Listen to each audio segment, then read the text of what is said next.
Mais moi, je ne suis pas surpris. Déjà, pourquoi? Parce que moi, quand j'écoute Habib Beye commenter un match, il m'apprend des choses. Je suis journaliste sportif, hein, mais quand il analyse parfois des situations en défense, en attaque, c'est l'un des rares. C'est l'un des rares qui, quand il est consultant, il nous explique des choses, il nous explique le football. Et en fait, c'est ça qui fait, j'ai l'impression, la différence avec les... Enfin, je veux dire, c'est ça qui est le point commun des techniciens sénégalais. Parce que, pourquoi est-ce que les techniciens sénégalais réussissent à l'étranger? J'ai l'impression parce que les Sénégalais prennent le temps de se former. Et on a l'impression qu'être coach, c'est pas forcément, ça ne demande pas forcément de l'intellect, mais si. Hein. Quand tu as, le diplôme UEFA Pro, c'est l'équivalent de Bac plus 5. Et nous, on en a au Sénégal. Je prends l'exemple de Cherguet, par exemple, qui est l'entraîneur de Tenguet. Il a un diplôme UEFA Pro. Et ça court pas les rues. Hein. Et donc, moi, que les techniciens sénégalais réussissent dans tous les sports. Hein. On parle de football, mais même au basket. La dernière fois, on en parlait en off avec Boniface Dong, qui était assistant coach avec les Denver Nuggets champions en titre. Sagana Diop, voilà, Sagana Diop, qui était dans le coaching staff des Dallas Mavericks. Donc, voilà, c'est le Sénégalais, je pense que ça reflète même la société. Le Sénégalais aime se former, aime aller au-delà des choses. Parce que ça, comment dire, dans tous les secteurs d'élite, tu trouveras dans le monde un Sénégalais qui performe.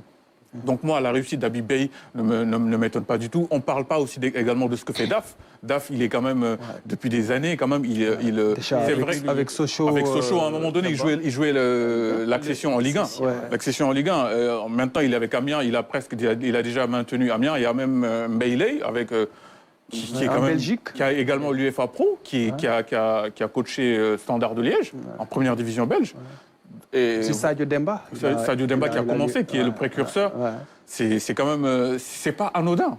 Ça reflète la société. C'est que le Sénégalais aime se former quand il est dans un domaine. Et c'est peut-être ça qui fait qu'on est un peu plus en verve par rapport à nos amis africains. C'est que les techniciens sénégalais aiment aller aiment se tirer le meilleur d'eux-mêmes en se performant, en faisant des formations de très très haut niveau. Donc on espère que pour Habib et pour les autres, ça va continuer. La Mindia également. Moi, j'ai l'impression qu'on n'en a pas beaucoup parlé ici. Mais c'est quand même demi-finale. Vous le connaissez bien parce que je vous connais étiez bien. en Guinée. Il était au Oroya. Il a fait de très bons résultats là-bas aussi. Avec le Oroya, il a quand même réussi une demi-finale de Coupe de la Confédération. Pendant l'époque du Covid, c'était un Final Four en Égypte. Il a quand même réussi ce que le Oroya n'avait jamais connu. Donc, vraiment, il y a un frémissement. Bon, ça avait débuté quand même depuis bien avant les récents très bons résultats du football sénégalais. Même avant 2002, je pense qu'il y avait des coachs sénégalais qui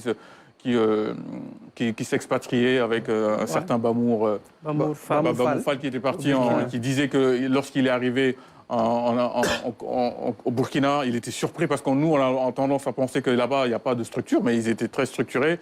Voilà. Par contre, notre problème, c'est le football de club. C'est ça le problème, c'est que nos coachs, ils n'ont pas l'opportunité de briller sur le plan local en compétition africaine. C'est parce que on n'a pas les mêmes moyens que les autres. Et c'est dommage, parce que c'est un pays de football. Mais quand tu considères que en deuxième division marocaine, il y a plus de moyens qu'un club de première division sénégalaise, c'est qu'il y a un souci. Et c'est sur ça que je pense qu'il va falloir qu'on travaille pour permettre à nos techniciens locaux qui sont là, qui n'ont pas encore eu l'opportunité de s'expatrier, de montrer de quoi ils sont capables et que ça bénéficie au club sénégalais en compétition africaine. Aruna.